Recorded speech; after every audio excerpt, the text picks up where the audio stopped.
Thinking about buying your first home, but don't know where to begin? Maybe you're wondering what exactly is entailed in a home buying process. Well, if that sounds like you, then this video is for you. Today, we're going to tell you the 5 critical things every single buyer needs to know before they purchase their next home. First question people ask is, does it matter who I work with? Absolutely matters who you work with, because who you work with will give you the value, the guidance, and the service that you want to make your experience as smooth and great as possible. One of the biggest complaints people have with real estate agents, and maybe why they don't want to work with one, is maybe it's number one, they never answer their phone, but could be number two, they don't tell their client what's around the corner. When you identify a real estate agent you want to work with, you need to make sure they understand their fiduciary responsibilities to you as a client. To work with a real estate agent, they're obligated to give you 5 specific things by the Division of Real Estate and ethically according to the Code of Ethics. Number 1, they need to give you full disclosure. Number 2, they need to give you loyalty. Number 3, they need to give you obedience. Number 4, they need to give you confidentiality. And number 5, they need to give you reasonable care. So to put it all into a nutshell, an agent is supposed to put your needs, your desires, and your wants above their own in the process of buying or selling. Second question you need to ask yourself is, how do I finance a home, and can I really purchase a home today with interest rates where they're at? So when most people look at a home purchase, the first question they ask is, how will I finance the home? Really, you can finance a home in 3 different ways. Number 1 is you could use a traditional loan, like a USDA loan, a FHA loan, a conventional loan, or a VA loan. Number 2, you could pay for it in cash, which is fabulous if you happen to have a rich father, aunt, uncle, or somebody else that wants to give you lots of money. Most people don't qualify in the pay for cash world. But number 3, there are special situations where you can do an assumption loan or seller financing to help you purchase your home. Again, your real estate agent can help give you more info on what those 3 things exactly look like. When you go to get qualified for a home purchase, your real estate agent can give you guidance and connect you to a great lender that you can trust throughout the home purchase process. But a lender is going to ask you for several things in order to get pre-qualified. They're going to ask you what income you make. They're going to ask you what you have in your savings account. And then they're going to verify all that information. They're actually going to want bank statements. They're going to want W-2s. They're going to want verification of your employment from your employer. So just know time is of the essence in real estate. And when your lender says, hey, I need these documents, please be prompt to answer and respond and give them those documents they need. In addition to that, they also will need to run a credit check on you to make sure your credit worthiness is good enough to buy a home. Now, most people say, I don't know if I can even qualify at my current credit level to buy a home. So what does it really look like? Well, if you want to buy with a conventional loan, typically you're in the high 600s or 700s to buy with a conventional loan. On conventional lending, you typically put about 3% down on a home purchase. If you have a credit score in the 600, 620, then you can qualify for an FHA loan. FHA loans, you typically put 3.5% down. In addition to that, there's a VA loan, and that's for veterans or active military duty members. If you're a veteran, typically you have to have a credit score around 580 or higher, and they have a 0 down program. In addition to that, guys, if you're a first-time home buyer that says, I don't have a lot of cash in my pocket, don't worry. Most states have some type of first-time home buyer grant. In Utah, we have the first-time home buyer loan. That is a wonderful FHA loan that buyers can take advantage of. The next question people ask me when it's time to buy a home is, how much money do I actually pay out of pocket? There's a few key fees that you should be aware of when you buy your next home. One may be an administrative fee. Maybe your real estate agent is on a team or has a transaction coordinator manager. There may be some type of fee built in that you pay towards them. For me and my team, it's $500 to pay my transaction coordinator to do all of her back end work and make it happen. In addition to that, the next fee you're going to want to make sure you have money for is earnest money. Now, earnest money may be a term you've heard and maybe haven't heard, but essentially it's collateral you put down on the home to hold the home in your name and make sure they don't sell it to somebody else.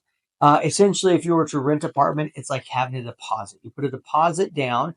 If you leave it clean, you get the deposit back. Well, in a home purchase, the earnest money you put down into a non-bearing trust account, and it gets applied at the end of the transaction. If you complete it, it gets applied towards your home purchase.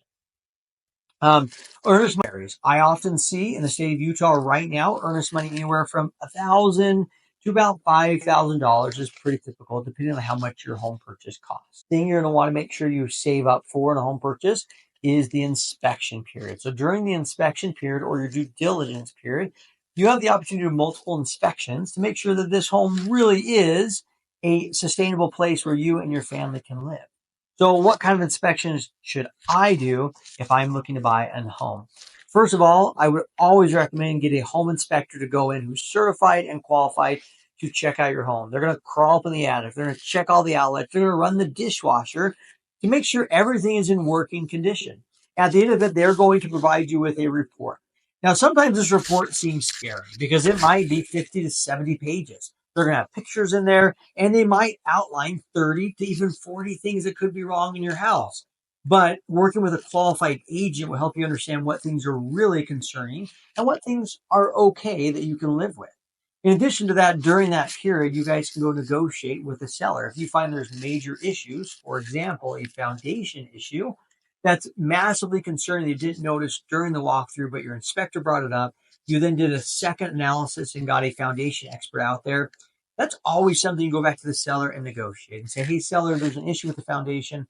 It could be up to $20,000 per the quote that we received. Instead of you taking that on singularly as a buyer, you can ask the seller to help take care of that. Now, just know the seller may or may not be in a position to do that. So again, rely on your real estate agent to help you negotiate that pathway forward. In addition to that, what other tests should I do? Oh, well, I always recommend a sewer scope. A sewer scope is going to send a camera down the line from your house out to the street. Well, why would I want to do a sewer scope? It costs me $200 or $300 to do that, right? Well, it may cost you up front a couple $100, but if there is a bulge in the line or a breakage in the line, the last thing you want to have happen to you is to move into your new home and to find out that everything is backing up. It is not good business. So, and to fix a sewer line, not only is it painful if you're living in the house at the time, but also the cost of it can be kind of exorbitant. It can be $10,000 to fix a sewer line, dig it up, and put a new sleeve in. So, I always recommend getting the sewer line checked out because, again, it's one other thing you can negotiate through your real estate agent for the seller to take care of if it really is an issue to be concerned about. Second thing I always recommend people checking out is radon. Radon is when uranium that's in the soil begins to break down. As it begins to break down, it releases chemicals or a heavier lead-based type substance into the air. It's actually the second leading cause of lung cancer in the United States of America. Again, a radon test costs about $150 to be done, but if it's done and you find out there's higher levels of radon, then it's a chance for you to ask the seller to mitigate the radon there. A radon mitigation system usually costs anywhere from $1,600 to $2,000. Another test I recommend people to do is a methamphetamine test. Meth, while you think the house may not have meth in it, you can't taste it, you can't smell it, and you can't see it. So the only way to find out if someone has smoked meth in your house is through a methamphetamine test. When you do that, it costs about $150, but again, to mitigate it, which it can be mitigated, you have to rip out all the porous surfaces in the house. But about $5,000 or $6,000 later, you house that's methamphetamine free. The last couple things to be aware of when you buy a house. What are some other costs that are associated with it? Next one is a home warranty. A home warranty is a basic thing that protects the living and breathing functions of your house for the first year. So what am I talking about? Well, I'm talking about your AC unit, your fridge, your dishwasher, the microwave, even the door. Those things are typically covered by a home warranty company. Home warranties usually cost anywhere from $500 to $700. And if you get one for the first year, if something breaks, instead of having to go out and buy a new furnace or a new AC unit, you pay for a service call and home warranty comes and checks it out. Now, it doesn't guarantee they're going to fix everything. It had to be broken from natural causes during the process of living in that home during that first year. But I've used home warranty multiple times with every home I bought, and I'm always grateful I had it when something broke down. The other key payment you need to be aware of with costs or money you need on hand is your down payment. We've already talked on the loan amounts. Another money you need to be aware of is a down payment. A down payment on a home is a total fund you're bringing to the table to close on that home. Now, we talked about the conventional loans requiring 3%. FHA requires 3.5%. VA loans don't require any down payment. And then FHA also has the Utah Housing Program, which is essentially a zero down program. So there's some really cool loan options. If you don't have a ton of cash, but you have good credit and good income and the ability to purchase, there's some really good loan options to get in with very little down. Now, if you want to put down 10%, 15%, 20%, by all means, those are great options. You often hear in home purchases, people think, oh, I have to put down a whole 20% in order to buy a home. Well, not really. There's only really two reasons you put down 20%. Number one, you're buying a second property. Typically, second properties require 20% down. Second reason is because at 20%, that's when your PMI drops off or your mortgage insurance. So it saves you about $120 every month on your home loan if you don't have PMI. And that's why people want to get that 20% number. The last cost you need to be aware of when you buy your first home or your next home is the closing cost. Now, when I say closing costs, that often makes people nervous and think, I don't want to pay a lender a big chunk of money. Well, just realize closing costs don't go just to a lender. They actually are diversified and split among several groups of people who provide incredibly valuable services as you close on your home. Closing costs typically cost about 2% of your home purchase price, and they include a few key things. One is your lender fees. Two, it includes your title insurance fees. Three, it includes your title settlement fees. And four, it also includes any escrow fees that are gathered to help pay for taxes and insurances on your home. So there you have it. There are some of the out-of-pocket costs you can plan on when buying your next home. Number three, people always ask me, well, how long does it really take to buy a home? Some people say 45 days, some say 60, and some say even more. The reality is the average time from a home to go from contract to close is 30 days or less. So you could get a home closed in as few as 14 days with a loan, but up to about 30 days on a normal timeline. So if you can plan about 30 days from contract to close, you're in a perfect timeline to purchase your next home. When also you're looking at a home purchase, a couple of key things to realize is number one, during that process of 30 days, you usually have a due diligence period where you're going to do all your inspections. You then have a finance and appraisal period where they're going to verify how much the home is really worth. And those are protections meant to give you the opportunity to make sure you're making the right decision when buying your next home. Number four, people ask me, how much do I actually pay my real estate agent to do their job? Well, the reality is there is an agreement between a real estate agent and a buyer that hooks you guys together, and you agree to compensate that agent a certain amount of money.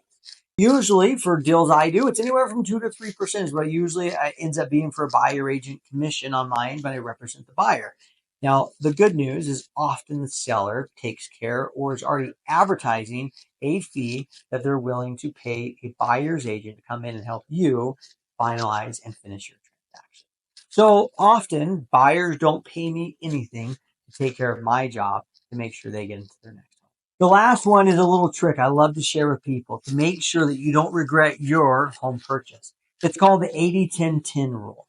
If you find that you're nervous about buying your next home and you think, I don't want to make a mistake and I want to make sure I'm getting into something that's going to really take care of me in the long run, follow the 80-10-10 rule. And I can almost guarantee that you're going to be happy with your next purchase. So what does the 80-10 rule stand for? Well, 80% of the home is you love it. This home fits almost all of the check boxes that I want in my next home. But if you find that there's 10% of the home that you don't like, you might even hate it, but you can change it, that means you still have a good home. And if you find there's 10% of the home that you don't like or even hate and you cannot change, it still means you have a home that's going to be a perfect fit for you and your family. If you're looking to move to Utah, watch this video here.